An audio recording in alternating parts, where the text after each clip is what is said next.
alors waxoon naa ne ko sànq na suñu ay ponk dina daal di bokk justement si ki nga xam ne moo di Juan Branco mu jàpp ne ko daal di cambriolé si li nga xam ne moo di biir këram les détails dañ ko daal di xam léegi par rapport ak li nga xam ne itam moo daal duggee si wàllu wunu mel waaye lu ko jiitu nag si li nga xam ne moo di ajuma ji doon nañ daal di xaar li nga xam ne moo di verdict bu cour suprême jëm si mbiru ki nga xam ne moo di Ousmane Sonko jàppale ni itam cour suprême mu na ko daal di débouté maanaam jox li nga xam ne moo di la DGE dëgg jàppale ni itam lu jëm si requête Ousmane Sonko bi da nga ko daal di accepté de façon recevable waaye itam jëm si li nga xam ne moo di requête bu référé bi da nga ko daal di accepté de façon irrecevable maanaam nanguwuñu ko te itam daal di koy gànkal li nga xam ne moo di fiche de parrainage yi afa nga xam ni itam mooy zone direction générale des élections à la sortie nag gis neen li nga xam ne moo di la défense li nga xam ni itam na la ko daal di expliqué jàpp ni itam lu nu mel c'est une énième forfaiture bi nga xam ni itam ñu koy daal di teg seen ko client di ki nga xam ne moo di Ousmane Sonko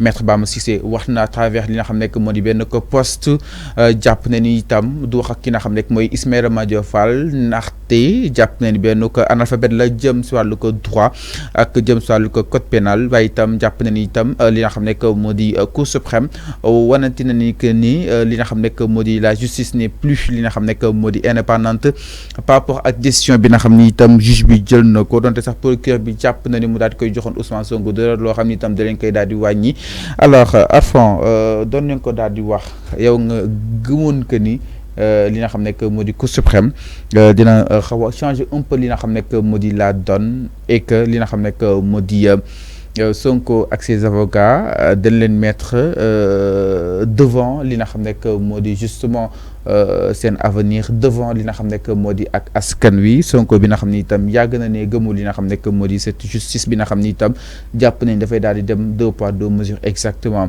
alors da leen mettre devant leurs responsabilités yàggoon que ni jàpp ni yëf yi dina am solution que ni DGE dinañ wañ loxoom que ni nekkul li nekkul sa domaine de compétence li sa domaine de compétence mooy remettre li nga xam ne moo di ces candidats à ces fiches de parrainage il reste maintenant au conseil constitutionnel donc déduire kan moo nekk candidat ak kan moo du nekk exactement alors ñu gis ni li nga xam ne moo di cour suprême jàpp ni DGE dafa dox rek si li nga xam ne moo di santaane kilifaam c'est-à-dire dafa exécuter li nga xam ne moo di les ordres exactement qu'est-ce qu'on peut comprendre.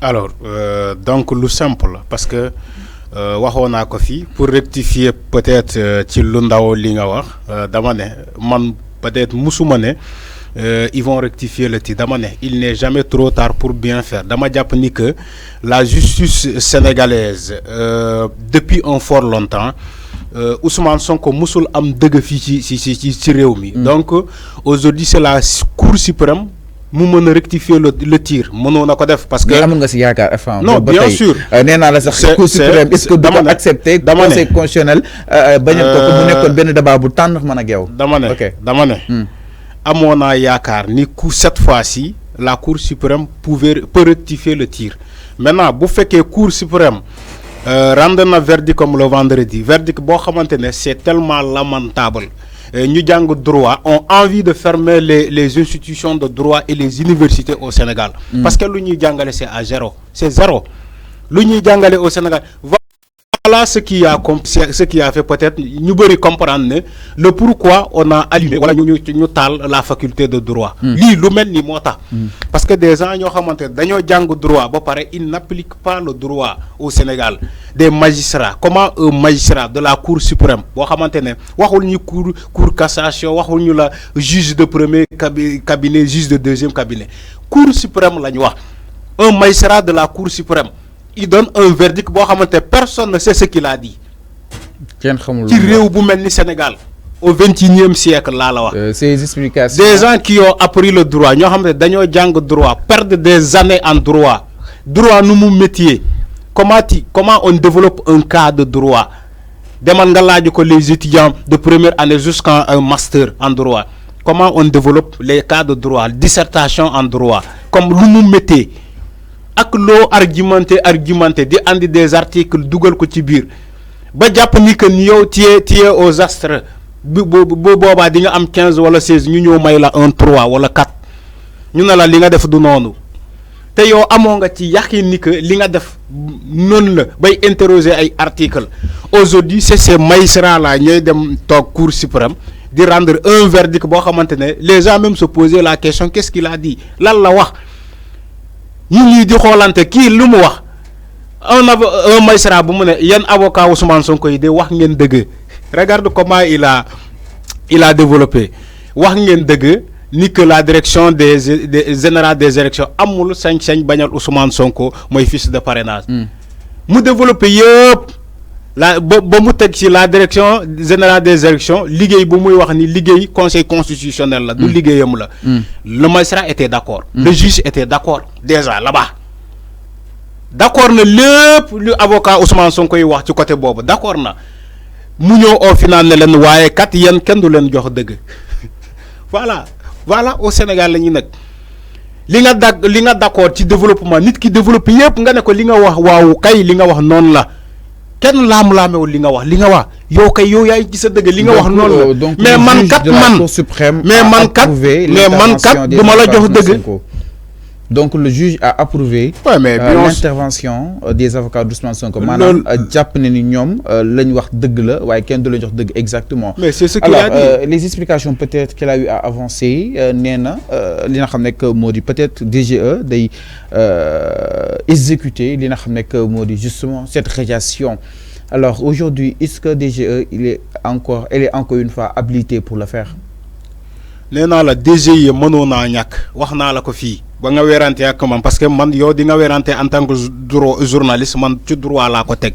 ma ne la auparavant le Sénégal avait l'Assemblée nationale et la Sénat au Sénégal mais dañoo dem ba xam ni Sénat amul njëriñ parce que Sénat liggéey bu muy def Assemblée nationale lu mel ni moom kot mën na ko def la direction générale des élections lu muy def liggéey boobu conseil constitutionnel mën na ko def les fiches de parrainage des élections en 2019 xam nga fan lañ ko retiré.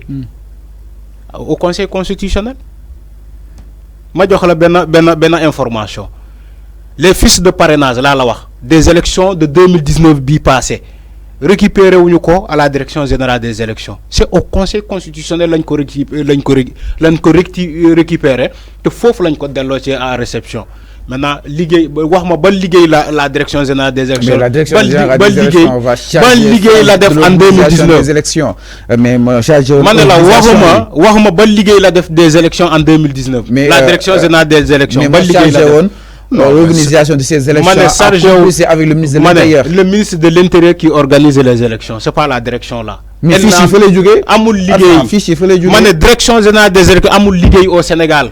lu muy def nii le conseil constitutionnel moom kot mën na ko def xanaa kay li ma la wax du day demal laaj constitutionnel bi nga bëgg demal nga interroger ko mu wax la maintenant bu fekkee créé nañu jox nañu peut-être liggéey bu ndaw à la direction générale des élections mu ëppal rakaaju bay def liggéey yàmbur loolu mooy rakaaju il faut que ci wolof loolu mooy rakaaju mooy luñ la santul nga def ko loolu mooy da nga ëppal. mais da leen ko sant. kenn sant ko qu'ils ont dit. c'est pas à eux de tere candidat récupérer fiche du seen liggéey boo ko defee loolu mooy da nga nekk di usurper def liggéey jàmbur mooy maanaam ku ëppal da nga ëppal ba def lu kenn luñ la santul loolu mooy ëppal Wolof Njaay loolu la wax loolu mooy ëppal maintenant. mais ku exécuter ay ordre Arfan dans ce cas de figure exécuté wul ay ordre maanaam. candidat bu ñëwee nga bañal ko fiche de parrainage. maître Bam Cissé lañ jox benn laaj bu am sa. non attends kañ nga jot radiation bu Ousmane Sonko yéen naka ngeen ko ñëkk a war a mën a jotee ko borom. léegi loolal la tontu. xamuñu réponse. mais loolu laa la wax. nee naa la l'acte de radiation elle est personnelle et privée à défaut de Ousmane Sonko bu Ousmane Sonko délégué ne leen léegi sama acte de radiation mën nga ko jox seen sama avocat yi. ngeen jox ko avocat yi mais normalement loi Sénégal xam nga fii ngay gis nit les magistrats dañuy bàyyi loi Sénégal ñu dem créer ay loi spécifiques à Ousmane Sonko loolu ngay gis au Sénégal des lois spécifiques à Ousmane Sonko mooy maanaam des lois yoo xamante ne c'est applicable sur la personne de Ousmane Sonko mais keneen ku dul Ousmane Sonko les lois là du ñu appliqué wu sa kaw boo gisee ñu wax ko comment un acte de radiation peut atterrir chez Ousmane Sonko qui n'est pas en état de liberté ñu ne déetowaay gisuñu ko le même acte de radiation atterrit à la mairie de Dakar pour en faire quoi là-bas ñu ne déetowaay ba ñu mujjee ko jox un vendredi aux avocats de Ousmane Sonko ba léegi c'est comme si Ousmane Sonko ñom il joue le jeu comme si Ousmane Sonko il est en contumace ba tay kenn mënu ko gis alors que ñom ñoko tek loxo mu ngi ci sen loxo fofu ngay xamé ni que fi amul loi ñun waxuñu ko gis na déjà ce qui verdict du vendredi bi lolu mo lay wone que Sénégal amul loi si ici c'est des lois yo xamante ay loi ya ma ne ay loi yo xamantene ben nit moy dogal après ngeen até c'est ça au Sénégal. Comment le Meli Ali Sereba de la Cour suprême peut donner un verdict bu ken xamul ñu jappé comme magistrat buy joxe verdict bu ken xamul ba comment de Marème Gueye la procureure générale ba mu ne ko li luñu wax teguñu ko fenn le ministère luñu def ci Ousmane Sonko teguñu ko fenn c'est pas à la direction générale des élections moom wara bañal Ousmane Sonko. Comment une procureure générale peut dire ça? La procureure générale bo xamantene comment dire, il dépend de ce ministère mu ne leen li ngeen def ni jaadul tegoo leen ko fenn même si plaidoirie am bon de dépendre sur le jugement mais da ngay xam ni que lu mu wax yoon la wax. C'est ça le droit. C'est facile procureur wax na yoon. Non mais c'est pas les mêmes procureurs. OK. On comprend. Marème Gueye, c'est la procureur de la Cour suprême. On comprend. Mais le procureur c'est en manière générale. Marème Gueye. On parle de procureur en manière générale. Marème Gueye, c'est la procureure générale de la Cour suprême. OK. Et contrairement à Abdou Karim Diop. Enfin, on comprend. Lolo xam nga expliquer. Man dama nek di wax pour sénégalais. Wa mané légui procureur légui bi ba wax na deug. Dama nek de wax pour sénégalais. Donc dang may permettre ma meuna exprimer pour sénégalais comprendre li ma bëgg wax. Donc dama né ici c'est le procureur. La procureure mo joxé verdict bi. Bon, do verdict la mo joxé ni que plaidoirie que ni c'est pas à la direction générale des élections ñom ñoo wara gankal candidature jambour. Donc lu muy def ni c'est usurper fonction jambour mom la wax ci ñël ben ni que lolu ëppal dong la luñ la santul nga bëgg ko def ci liggéey jambour lolu liggéey jambour la liggéey conseil constitutionnel la. Donc c'est pas à la direction à la DGE de refuser le fiche de parrainage à Ousmane Sonko. Donc procureur général bi Marème Gueye dem na ba wax ko gatché la ci Sénégal. Gatché la si des magistrats taxaw ne yenen natango magistrats li ngeen di def ni du yoon yow nga ne avocat yi dëkk li ngeen wax yëpp dëgg la mais yeen kenn du leen jox dëgg léegi ñoom bokkuñu ci Sénégal ñoom duñu ay nit avocat yi ni duñu ay nit ba xam ndax avocat Ousmane Sonko yi bokkuñu Sénégal c'est-à-dire que ñoom xamuñu ñoom ils sont les ennemis de la justice sénégalaise sans s'en rendre compte. La justice sénégalaise, les ennemis de la justice sénégalaise, ce sont eux-mêmes, magistrats yi até justice Sénégal bobu, ce sont eux les ennemis de la justice sénégalaise. Parce que ñom ñoy nërmel justice Sénégal, ñom ñoy gatchel institution bobu. Beaucoup taxaw bitim rew duñu sandi ay xeer, beaucoup taxaw feulé duñu saga. Ce sont eux les ennemis de la justice sénégalaise. Les magistrats que tu vois là ñuy até parce que duñu até yoon, duñu até deug.